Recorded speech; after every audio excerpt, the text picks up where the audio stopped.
Raoult. इन्होंने सबसे पहले अपने प्रयोग के आधार पर विलयन में के वाष्पशील घटक, जितने भी वाष्पशील घटकों होते हैं, उनके आंशिक वाष्प दाब एवं विलयन में उनके मोल प्रभाव, इन दोनों के मध्य संबंध बताने के लिए एक नियम प्रस्तुत किया गया। उसी नियम को कहा जाता है राउल्ट का नियम। थोड़ा सा इसको याद रख लेना। सबसे पहले 1886 में ये फ्रांस के वैज्ञानिक थे। फ्रांस वैज्ञानिक, इनका नाम है, शॉर्ट में लिखेंगे तो क्या लिखें, मैरी राउल्ट या फ्रैंकोइस मैरी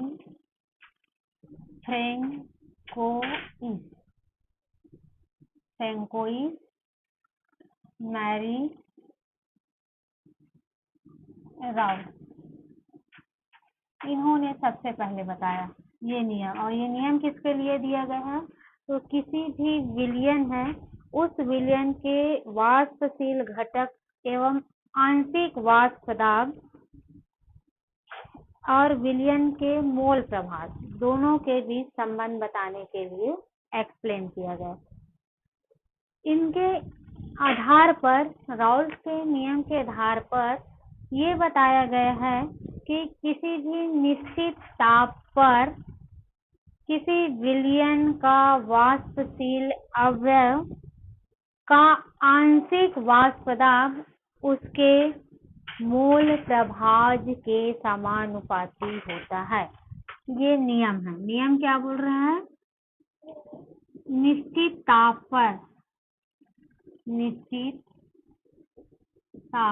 पर किसी विलयन का वाष्पशील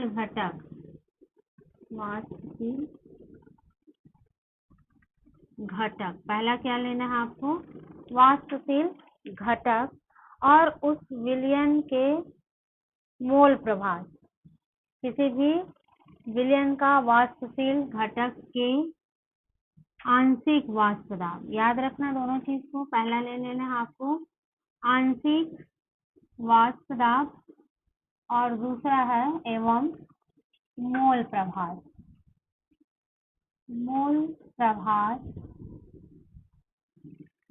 के समानुपाती होता है। इसी को कहा जाता है राउल्ट का नियम, समानुपाती होता है। तो दो चीज आपको याद रखनी है। एक तो टेम्परेचर फिक्स होना चाहिए, निश्चित ताप पर किसी भी विलयन के वाष्पशील जो घटक है उसका आंशिक वाष्प दाब और मोल प्रभाव, इन दोनों के बीच जो संबंध स्थापित किया जाता है उसी को राउल्ट नियम कहा जाता है। इस नियम को हम गणितीय रूप में प्रूव करेंगे और एक्सप्लेन करेंगे कि कैसे हम आंशिक वाष्प दाब और मोल प्रभाव के मध्य संबंध स्थापित कर सकते हैं। तो इसके लिए हम क्या करें कि दो मिश्रणीय द्रव लेते हैं। क्या ले रहे हैं, सबसे पहले दो मिश्रणीय द्रव लेंगे जिसमें दो घटक मिला हुआ है। मान लो पहला द्रव A है और दूसरा द्रव B है। तो A व B से बना विलयन लेते हैं। इस विलयन के लिए हमें दोनों चीजें देखनी है। सबसे पहले विलयन A के लिए आंशिक वाष्प दाब देखना है, फिर विलयन A के लिए ही मोल प्रभाव देखना है। सेम कंडीशन सेकेंड वाले विलयन के लिए है। पहले B विलयन के लिए आंशिक वाष्प दाब देखनी है, उसके बाद विलयन B के लिए ही आपको मोल प्रभाव देखना है। तो जब हम इसको मैथमेटिकल प्रूफ करके देखते हैं तो उस कंडीशन में यदि हम क्या मान लें कि यदि घटक A का, हम सबसे पहले देख लें आंशिक वाष्प दाब, घटक A का आंशिक वाष्प दाब यदि हम क्या मान लें, आंशिक वाष्प दाब को आंशिक वाष्प दाब को हम क्या मान लेते हैं, PA। किसके लिए है, घटक A के लिए आंशिक वाष्प दाब। वैसे ही आपको क्या मान लेना है, घटक B के लिए हम आंशिक वाष्प दाब देखें, घटक B का आंशिक वाष्प दाब इक्वल टू हम इसको क्या ले लेते हैं, PB। A सॉल्यूशन है तो PA और B सॉल्यूशन है तो PB। चूंकि हम क्या देख रहे हैं, ये सॉल्यूशन है, उसके लिए आंशिक वाष्प दाब, दाब को हम लोग T से ही डिनोट करते हैं, और यहाँ पर आंशिक वाष्प दाब है इसलिए उसको A के लिए है तो PA और B के लिए है तो उसको PB लिखेंगे। वैसे ही हमें क्या देखना है, मोल प्रभार। तो यहाँ पर दूसरा चीज देख लेते हैं, A के लिए मोल प्रभार। मोल प्रभार को हमेशा X से प्रदर्शित किया जाता है। A घटक के लिए है तो हम इसको XA कर दें, B घटक के लिए इसको मोल प्रभार देखें तो इसको हम क्या कर देते हैं, XB। अब यहाँ पर देखें, अकॉर्डिंग टू राउल्ट लॉ क्या बोल रहा है कि किसी भी विलयन का वाष्प दाब, आंशिक वाष्प दाब एवं मोल प्रभार दोनों एक दूसरे के समानुपाती में उपस्थित होते हैं। तो इस नियम के अनुसार हम क्या लिख लें, पहले वाले विलयन के लिए क्या हो जाएगा, PA समानुपाती क्या हो जाएगा, XA, PA समानुपाती XA। ये समानुपाती का साइन है, निशान है। इसको हम क्या मान ले, इक्वेशन नंबर फर्स्ट, इसको ले लेते हैं समीकरण नंबर फर्स्ट। वैसे दूसरे विलयन के लिए लें तो PB समानुपाती क्या हो जाएगा, XB होगा। ये हो जाएगा आपका समीकरण नंबर 2। अब यहाँ से हमें क्या करना है, समानुपाती स्थिरांक को यहाँ से रिमूव करना है। जब भी हम समानुपाती स्थिरांक को रिमूव करते हैं इसको, तो यहाँ पर एक नया स्थिरांक जुड़ जाता है। तो यहाँ पर हम एक नया स्थिरांक जोड़ देते हैं, वो है P0A। और ये जो P0A होता है, ये शुद्ध अवस्था में उसका वाष्प दाब होता है। जैसे विलयन की अवस्था में वाष्प दाब था PA PB, वैसे ही हमें यहाँ पर जब समानुपाती स्थिरांक हटाएंगे तो उस कंडीशन में एक नया स्थिरांक यहाँ पर ऐड होगा और उस स्थिरांक को कहा जाता है शुद्ध अवस्था में वाष्प दाब। तो ये जो है वो नया समीकरण हमें क्या मिल जाएगा, PA। अब समानुपाती स्थिरांक यहाँ से रिमूव होगा तो इक्वल आ जाएगा और ये होगा XA और P0A, ये नया समीकरण मिलेगा। वैसे ही दूसरा का देखें तो PB, यहाँ से भी समानुपाती स्थिरांक हटा दिए तो P और ये हो जाएगा XB और P0 क्या हो जाएगा, B होगा। तो हमें इस प्रकार एक नया समीकरण प्राप्त हो जाता है और ये समीकरण हो गया आपका PA बराबर XA P0A, जहाँ याद रखना P0A इक्वल टू क्या है आपका, P0A इक्वल टू शुद्ध अवस्था में वाष्प दाब। शुद्ध अवस्था में लेंगे हम, यहाँ पर किस अवस्था में लिए, सॉल्यूशन की अवस्था, मिक्स फॉर्म में था, लेकिन शुद्ध अवस्था में लेंगे तो शुद्ध अवस्था में A विलयन का क्या हो गया, वाष्प दाब। वैसे ही आपका क्या हो जाएगा, PB जो है वो शुद्ध अवस्था में दूसरे तत्व का वाष्प दाब होगा। तो इस प्रकार आपको यहाँ पर याद करना। अब यहाँ पर ये बताते हैं कि इस नियम के अकॉर्डिंग क्या हो रहा है कि यदि हम राउल्ट के नियम के अकॉर्डिंग देखें तो यहाँ पर एक हमें और नया नियम मिल रहा है। यहाँ पर क्या है, राउल्ट नियम। अब इस समीकरण के अकॉर्डिंग राउल्ट ने इसी जो समीकरण है उसी को बेस मान करके एक और नियम को थोड़ा डेरिवेट करके एक नया नियम प्रूव किया और बताया कि किसी भी निश्चित ताप पर किसी भी विलयन का किसी भी वाष्पशील अवस्था में उसका आंशिक वाष्प दाब जो होता है वो शुद्ध अवस्था में उस विलयन के मोल प्रभाज के गुणनफल के बराबर होता है। यहाँ पर क्या था, आंशिक वाष्प दाब निश्चित ताप पर किसी विलयन का वाष्पशील घटक के आंशिक वाष्प दाब मोल प्रभाज के समानुपाती था, इन्होंने बताया राउल्ट ने। फिर जब इसका मैथमेटिकल डेरिवेशन देखा तो इन्होंने फिर से इसमें थोड़ा सा करेक्शन किया गया और नया नियम क्या बताया इसके अकॉर्डिंग कि निश्चित ताप पर किसी विलयन का वाष्पशील घटक उसके आंशिक वाष्प दाब शुद्ध अवस्था में वाष्प दाब और मोल प्रभाज के गुणनफल के तुल्य या बराबर होता है। इसी को कहा जाता है राउल्ट का नियम। इतना आपको देखना है।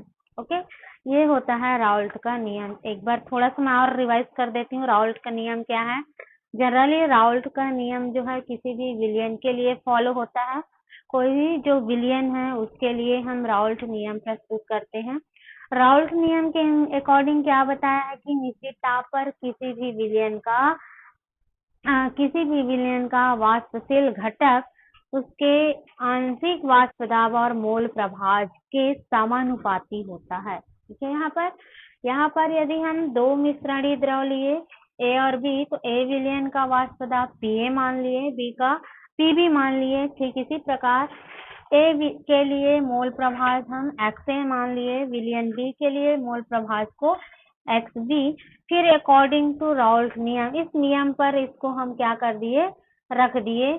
तो क्या बोल रहा है कि इनका वांशिक वाष्प दाब जो है मोल प्रभाज के समानुपाती होता है। कर दिए यहाँ पर समानुपाती। सेकेंड विलयन को भी सेम कर दिया ऐसे, पी को दूसरे घटक को। फिर दोनों घटक में जब हम समानुपाती स्थिरांक को हटाते हैं, रिमूव करते हैं, तो यहाँ पर एक नया स्थिरांक ऐड हो गया और वो नया स्थिरांक क्या है, P0A। और P0A क्या है, शुद्ध अवस्था में किसी भी विलयन का वाष्प दाब होता है। अब इस विलयन के इस जो गणितीय रूप प्राप्त हुआ है, नया समीकरण इक्वेशन प्राप्त हुआ है, इसके अकॉर्डिंग राउल्ट के नियम में थोड़ा डेरिवेशन किया गया है, थोड़ा सा चेंजेस किया गया और बोला गया है कि निश्चित ताप पर किसी भी विलयन का वाष्पशील घटक किसी भी विलयन का आंशिक वाष्प दाब शुद्ध अवस्था में आंशिक वाष्प दाब उसके मोल प्रभाज के गुणनफल के तुल्य होता है, तुल्य या बराबर होता है। इसी को कहा जाता है राउल्ट का नियम। तो इतना आपको देखना है राउल्ट के नियम के अंतर्गत। ठीक है, इतना छोटा सा एक क्वेश्चन आता है इसमें से, राउल्ट नियम क्या है, इसका मैथमेटिकल डेरिवेशन को एक्सप्लेन करिए करके। तो आपको राउल्ट नियम के अंतर्गत इतना एक्सप्लेन करना है। फिर हम लोग पढ़ते हैं दूसरा एक नया सा टॉपिक है, छोटा सा, ज्यादा बड़ा नहीं है। वो है आपका ऑस्मोसिस प्रेशर या फिर इसी को बोलेंगे परासरण दर। इसके बारे में पढ़ना है क्योंकि इससे भी रिलेटेड जनरली क्वेश्चन आता ही है। तो इसको हम लोग देखते हैं कि किसको कहा जाता है परासरण विसरण, और परासरण विसरण को मापने के लिए हम क्या यूज करते हैं।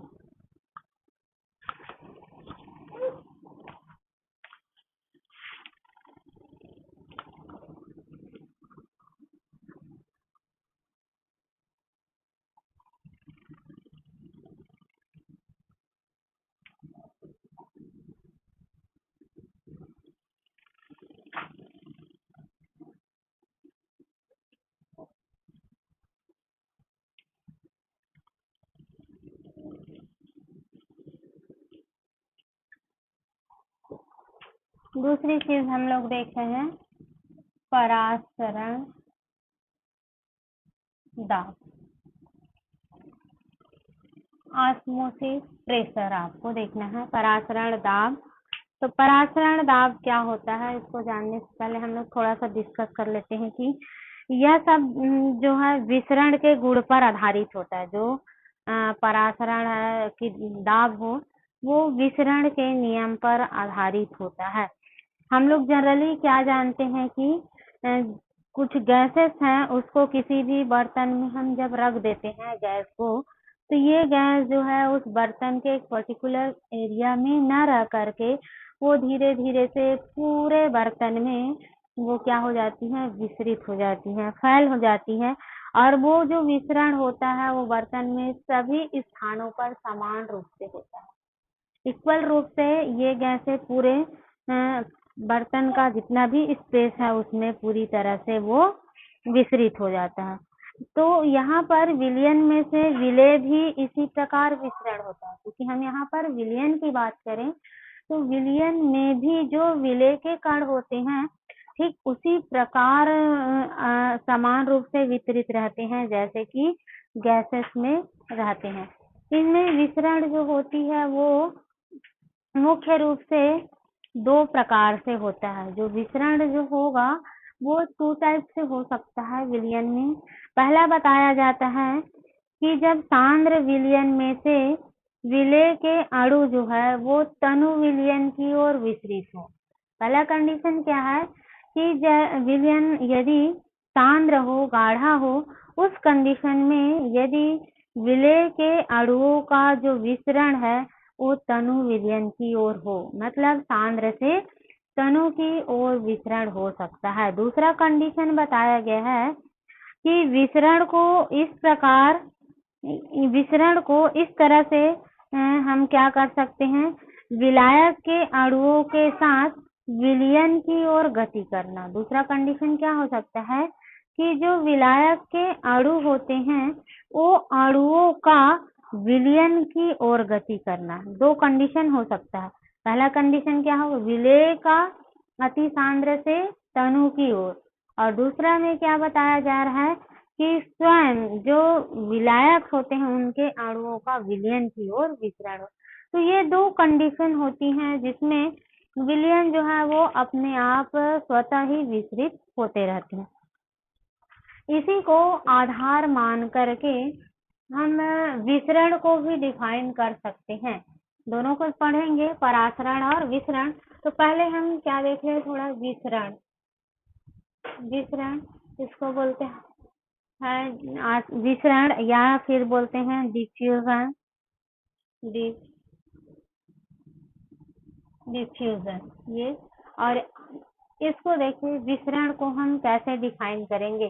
तो विसरण को डिफाइन करने के लिए क्या है कि जब हम ज्यादा सांद्र विलयन को अति सांद्र विलयन से कम सांद्र विलयन की ओर यदि विलायक के अणुओं का विलयन ज्यादा सांद्र विलयन से कम सांद्र विलयन की ओर यदि विलेय के अणुओं का स्वतः प्रवाह हो तो इस घटना को हम क्या कहते हैं, विसरण कहते हैं। इसमें सीधा सा याद रखना है कि अति सांद्र विलयन से कम सांद्र विलयन की ओर जब विलेय के अणुओं का स्वतः ही प्रवाह होना, अपने आप वो क्या करता है, प्रवाहित होने लगता है, तो उसे कहा जाता है विसरण। अब दूसरी चीजें देखें, परासरण। तो परासरण जो होती है वो जस्ट इसके अपोजिट होता है। परासरण में विलयन, परासरण के लिए एक तो पहला कंडीशन ये बताया गया है कि इसके लिए अर्ध पारगम्य झिल्ली की जरूरत पड़ती है। सेमी परमियल मेम्ब्रेन जो होता है या इसी को एनिमल मेम्ब्रेन्स बोलते हैं, उसकी जरूरत होती है। और इसमें विलेय के स्थान पर विलायक के अणु, किसकी अणु याद रखना, यहाँ पर विलायक के जो अणु होते हैं वो कम सांद्रता वाले विलयन से अधिक सांद्रता वाले विलयन की ओर प्रवाहित होती है तो यह घटना परासरण कहलाता है। परासरण के लिए बस शर्त कंडीशन ये है कि उसमें के लिए अर्धपारगम्य या एनिमल मेम्ब्रेन की जरूरत पड़ती है, जबकि विसरण क्रिया के लिए किसी भी प्रकार की मेम्ब्रेन्स या जंतु झिल्ली की जरूरत नहीं होती, वो स्वतः अपने आप ही वो विसरित होते रहता है। तो ये होता है परासरण और विसरण।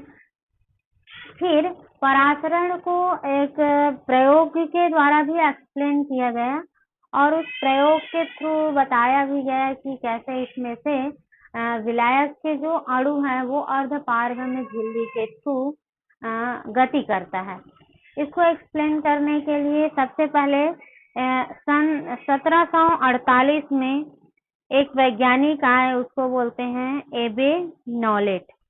एबे नॉलेट नामक वैज्ञानिक ने परासरण को एक प्रयोगशाला विधि के द्वारा प्रयोग करके उसको एक्सप्लेन किया गया और इसके लिए इन्होंने सबसे पहले एक कीप लिया, एक फनल लिया गया और उस फनल को, जिसको थिसिल फनल बोलते हैं, सबसे पहले एक फनल लिया गया। ये मान लो मैं सपोज तो ऐसा फनल ले लिए, ये आपका ये फनल है, एक फनल लिया गया और उस फनल को उल्टा करके उस फनल में शर्करा का जली विलयन भरने के बाद, ये जो फनल है उसमें शर्करा विलयन भर दिया और भरने के पश्चात इस थिसिल फनल को उल्टा रख दिया गया और इस फनल के नीचे सेमी परमियल मेम्ब्रेन या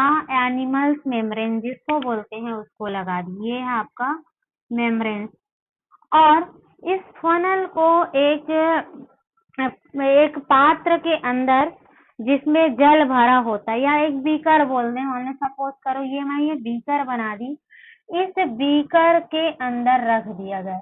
ये जो बीकर है इस बीकर में जल भरा हुआ है, इसके अंदर रख दिया गया। वैज्ञानिक ने सबसे पहले किसने तो 1748 में एबे नॉलेट, इसको याद रखना, एबे नॉलेट ने 1748 में, ये साइंटिस्ट का नाम है। तो जब हम क्या किए कि एक फनल में जली विलयन शर्करा भर दिए और शर्करा भरने के बाद यहाँ पर मैं लिख दे रही हूँ, ये विलयन है आपका और विलयन किसका है, जली विलयन है शर्करा का।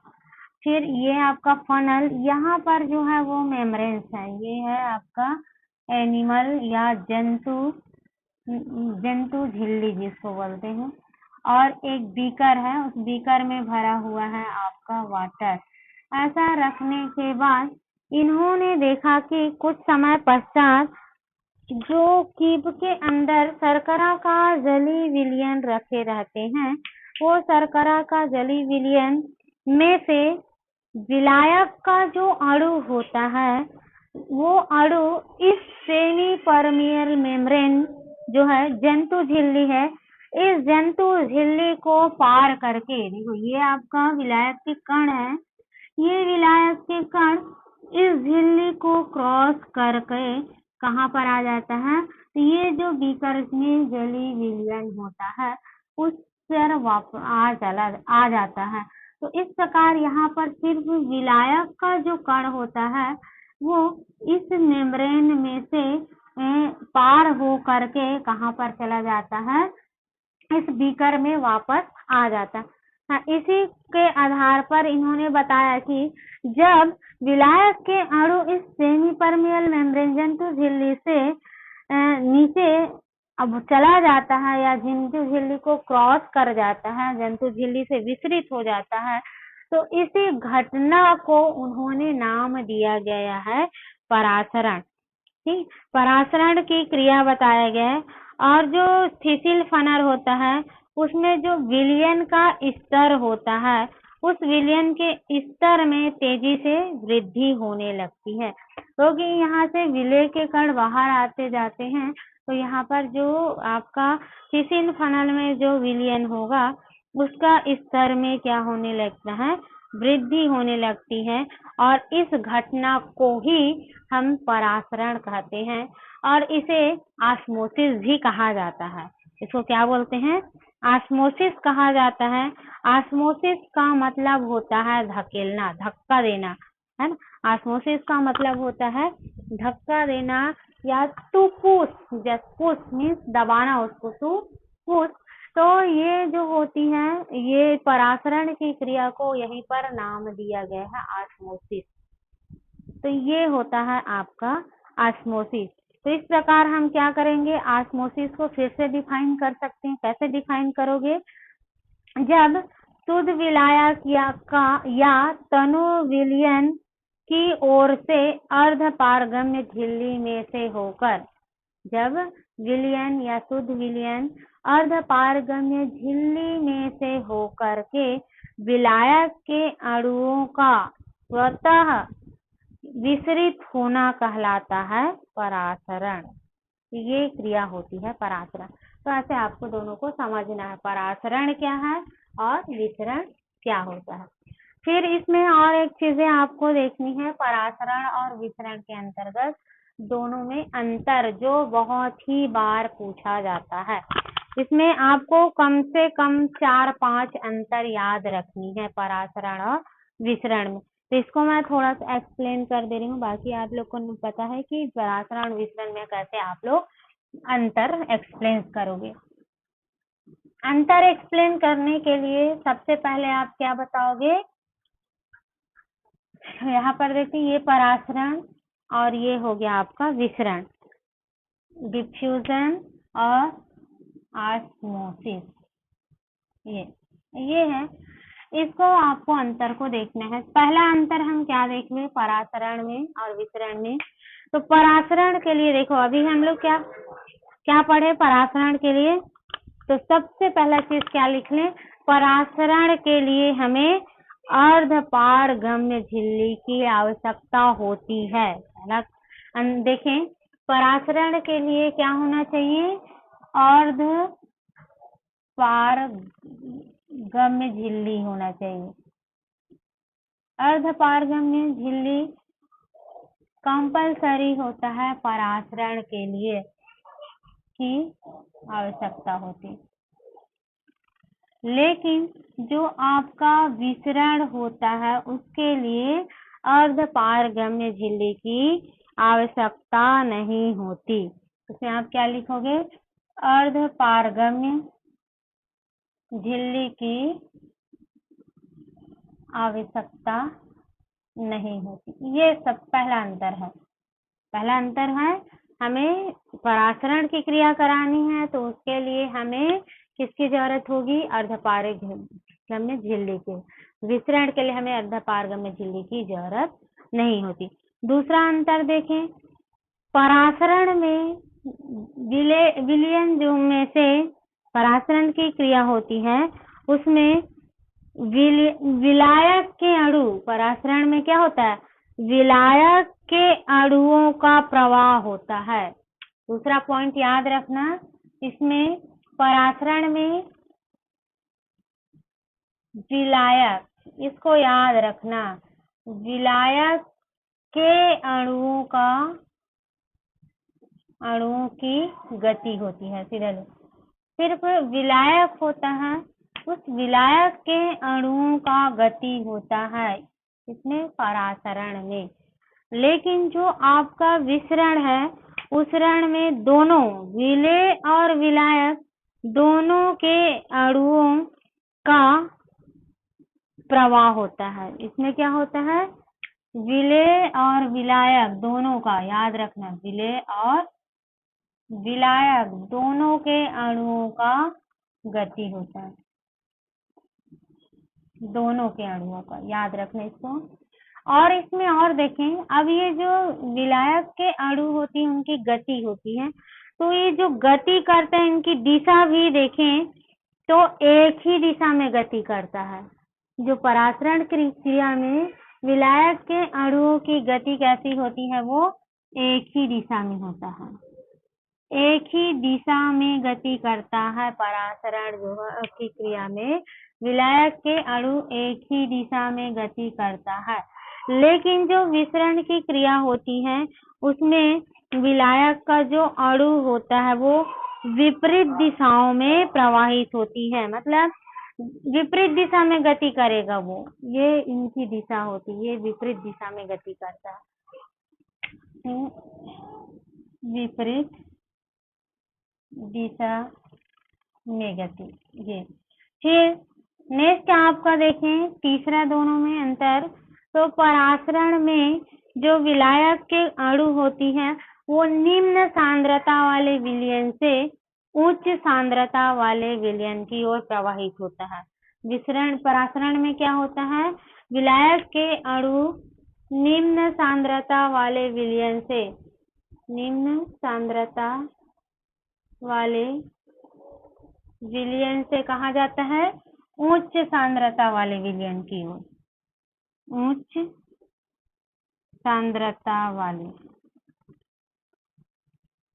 लेकिन जो आपका विसरण होता है वो जस्ट अपोजिट, विसरण में क्या होगा, इसमें उच्च सांद्रता वाले विलयन से, उच्च सांद्रता वाले विलयन से विलायक और विलेय के अणु निम्न सांद्रता वाले विलयन की ओर प्रवाहित होता है। ये तीसरा अंतर हो गया। और देखें इसमें अंतर, तो चौथा अंतर है यह केवल विलयनों में पाया जाता है। जो विसरण परासरण की क्रिया है वो सिर्फ और सिर्फ विलयन के लिए लागू होता है, ओनली सिर्फ सॉल्यूशन। लेकिन जो आपका जो विसरण की क्रिया होती है वो विसरण की क्रिया जो गैस और विलयन दोनों के लिए होता है, याद रखना। चौथा पॉइंट है परासरण जो है सिर्फ विलयन में होता है, परासरण की क्रिया जो होती है वो सिर्फ विलयन में होता है, लेकिन जो विसरण की क्रिया होती है वो गैस में भी होता है और दूसरी चीजें आपका विलयन, तो दोनों में होता है, गैस में भी होगा और विलयन में। ये चौथा अंतर। और अंतर देखें, फिफ्थ अंतर देखें तो इसमें क्या होगा, हम क्या है जो परासरण की क्रिया होती है जिसमें विलायक के अणु निम्न सांद्रता से उच्च सांद्रता की ओर जाता है, तो उस कंडीशन में हम इसमें आवश्यक दाब लगाकर इनमें जो विसरण की दिशा होती है, जैसे इसमें एक ही दिशा में गति करता है, तो हम यदि इसमें एक निश्चित दाब लगा दें तो उस कंडीशन में विलायक के अणु जो है एक दिशा में जो जाती है वो अपने विपरीत दिशा में भी जा सकता है। ये होती है परासरण में, मतलब जैसे कि ये परासरण की क्रिया हो रही है एक दिशा में, और यदि हम वहां पर क्या कर दें, कोई भी एक दाब लगा दें, कोई भी आवश्यक दाब वहां पर आरोपित कर दें, तो ये जो विलायक के अणु की गति की जो दिशा होती है वो विपरीत हो जाती है, परिवर्तित हो जाती है। ये होता है परासरण में। लेकिन जब आप विसरण में देखोगे तो विसरण को रोकने के लिए हमें किसी भी प्रकार की दाब लगाने की जरूरत नहीं होती, क्योंकि विसरण की जो क्रिया होती है वो नेचुरल होती है, इसे रोका नहीं जा सकता है। लेकिन जो परासरण की क्रिया होती है उसमें विलायक के अणुओं की गति को रोका जा सकता है। ये फिफ्थ अंतर आपको देखना है। तो इतना अंतर आप लोग याद रख लेना, कम से कम फिफ्थ अंतर परासरण और विसरण में। तो ये जनरली अंतर पूछा जाता है, ठीक है। अब आता है इसी से रिलेटेड है परासरण दाब। अब इसमें सबसे इम्पोर्टेंट ये है परासरण दाब को मापना। क्या है, परासरण दाब को मापना। कैसे हम परासरण दाब को मापेंगे, तो इसको आपको अच्छे से पढ़ना रहेगा। और पराशरण दाब को मापने के लिए सबसे अच्छी विधि दी गई है, उसको बोलते हैं पराशरण दाब नापने की बर्कले-हार्टले की विधि। बर्कले-हार्टले की विधि। और ये बहुत ही बार क्वेश्चन में पूछा भी जाता है कि पराशरण दाब नापने की बर्कले-हार्टले विधि का सचित्र वर्णन कीजिए। तो इसको हम लोग देखते हैं, पराशरण दाब को मापने की बर्कले-हार्टले विधि को।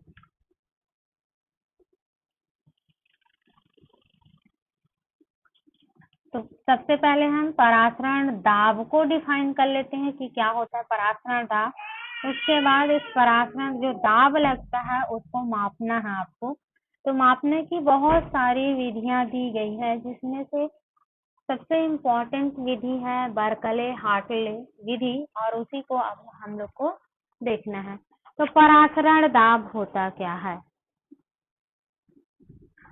देखो, पराशरण की क्रिया होती है, तो पराशरण क्रिया से उत्पन्न हुए एक अतिरिक्त, जब पराशरण की क्रिया होती है तो उसी समय एक उत्पन्न हुए अतिरिक्त द्रव स्थैतिक दाब को यदि हम विलायक का विलयन में प्रवेश को रोक दिया जाए, विलायक है, उस विलायक का विलयन में प्रवेश को रोकने के लिए हम वहां पर एक द्रव स्थैतिक दाब लगा देते हैं, तो उस दाब को कहा जाता है पराशरण दाब।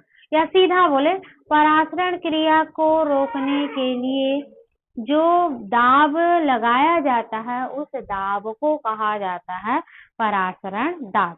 और फिर अपना बुक के लैंग्वेज में क्या हो गया कि जब पराशरण क्रिया के फलस्वरूप उत्पन्न द्रव स्थैतिक दाब, जो यहाँ पर पराशरण दाब को डेफिनेशन देख लो, मैं लिख दे रही हूँ। जब पराशरण क्रिया होती है उस समय पराशरण क्रिया के फलस्वरूप उत्पन्न हुए आवश्यक, जरूरत पड़ने पर ही आवश्यक द्रव स्थैतिक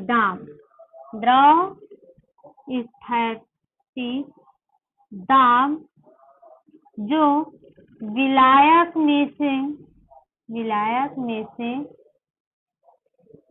जो होता है उसमें से विलायक का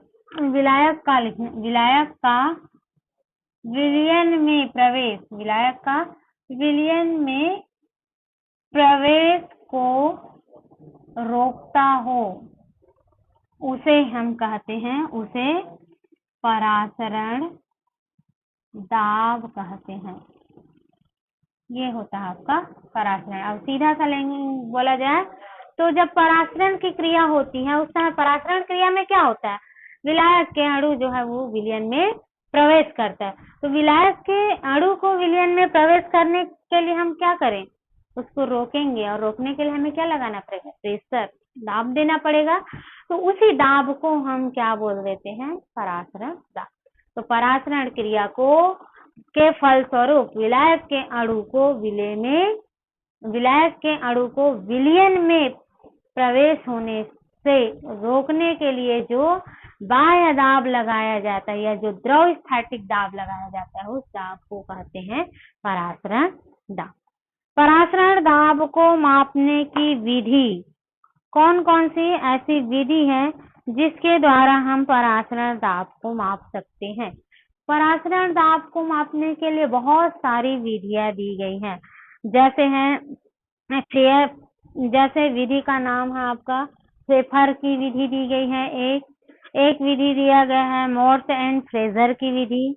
फिर तीसरी विधि दी है बर्कले-हार्टले की विधि। और इसी विधि को हमें डिटेल्स में पढ़नी है, बर्कले-हार्टले की विधि। यहाँ पर मैं लिख रही हूँ पराशरण दाब मापने की विधि। ये मोस्ट इम्पॉर्टेंट है, ये जो है जनरली बहुत बार पूछा जाता है, इसलिए इसको अच्छे से याद रखना। परासरण दाब मापने की विधि, और विधि का नाम क्या है, तो वो है बर्कले। वैज्ञानिक इन्होंने ही दिया था, बर्कले, इसलिए इन्हीं के नाम पर रखा गया है, बर्कले हार्टले की विधि। इस विधि को हमें अच्छे से देखना है, बहुत इजी सा मेथड है और बहुत अच्छा है और जनरली पूछा जाता है। अब देखें इसको कैसे एक्सप्लेन करेंगे। तो सबसे पहले इस विधि को, बर्कले हार्टले जो विधि है उसको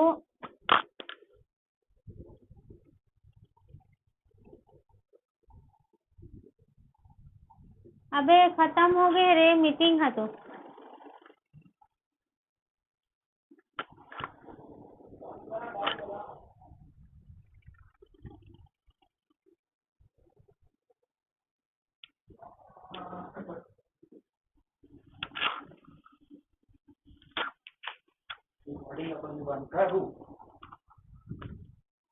अभी बंद नहीं हो, अभी चालू है, 5 मिनट बचे थे।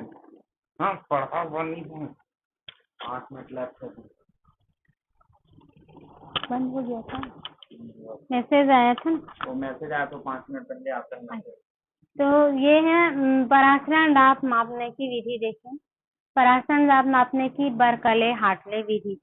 तो इसको पहले मैं थ्योरिकल थोड़ा बता देती हूँ, क्योंकि अभी तो कंप्लीट नहीं हो पाएगा ये, क्योंकि ओनली 5 मिनट बचा है, तो ये थोड़ा सा लंबा है, इसलिए थोड़ा सा एक्सप्लेन कर देते हैं, फिर कल इसको मैं रिपीट कर दूंगी। बर्कले हार्टले विधि में क्या किया जाता है, सबसे पहले इस विधि में इसके लिए एक विशेष प्रकार के उपकरण का उपयोग किया जाता है, और उस उपकरण में एक सरंध्र पात्र होता है, एक ऐसा पात्र उपयोग किया जाता है जो सरंध्र होता है।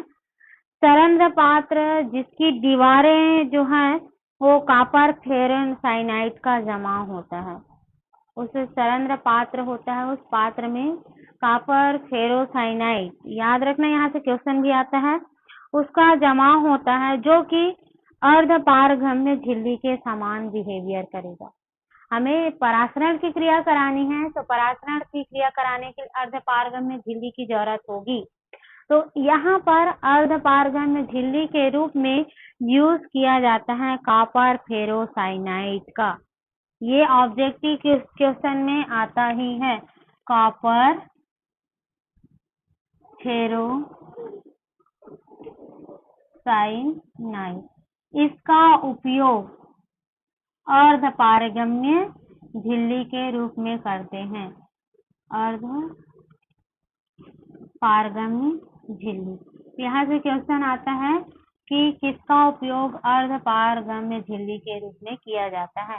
तो 4 ऑब्जेक्टिव क्वेश्चन दिया रहता है, तो आपको यहाँ पर बताना है कि कॉपर फेरोसाइनाइड है, उसका उपयोग अर्धपारगम्य झिल्ली के रूप में करते हैं।